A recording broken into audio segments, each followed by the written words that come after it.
کہتے ہیں کہ کسی جگہ پر بادشاہ نے 3 افراد کے سزائے موت کا حکم دیا۔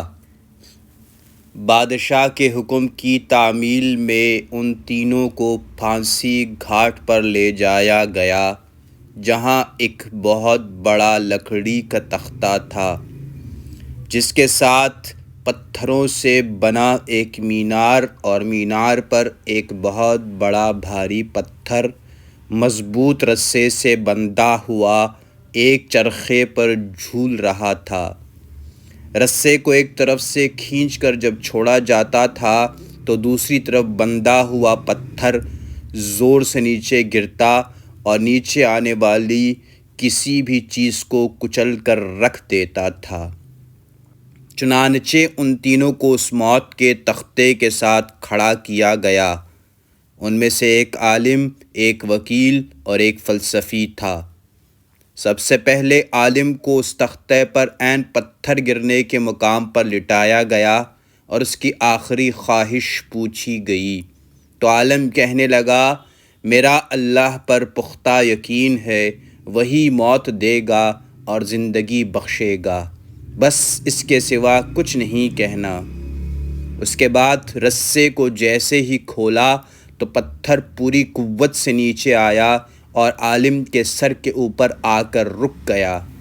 یہ دیکھ کر سب حیران رہ گئے اور عالم کے پختہ یقین کی وجہ سے اس کی جان بچ گئی اور رسہ واپس کھینچ لیا گیا۔ اس کے بعد وکیل کی باری تھی۔ اس کو بھی تختہ دار پر لٹا کر جب آخری خواہش پوچھی گئی تو وہ کہنے لگا، میں حق اور سچ کا وکیل ہوں اور جیت ہمیشہ انصاف کی ہوتی ہے، یہاں بھی انصاف ہوگا۔ اس کے بعد رسے کو دوبارہ کھولا گیا، پھر پتھر پوری قوت سے نیچے آیا اور اس بار بھی وکیل کے سر پر پہنچ کر رک گیا۔ پھانسی دینے والے حیران رہ گئے اور وکیل کی جان بھی بچ گئی۔ اس کے بعد فلسفی کی باری تھی۔ اسے جب تختے پر لٹا کر آخری خواہش کا پوچھا گیا تو وہ کہنے لگا، عالم کو نہ ہی خدا نے بچایا ہے اور نہ ہی وکیل کو اس کے انصاف نے۔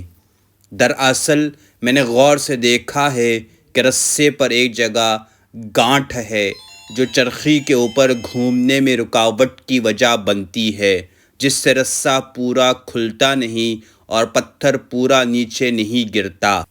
فلسفی کی بات سن کر سب نے رسے کو بغور دیکھا تو وہاں واقعی گانٹھ تھی۔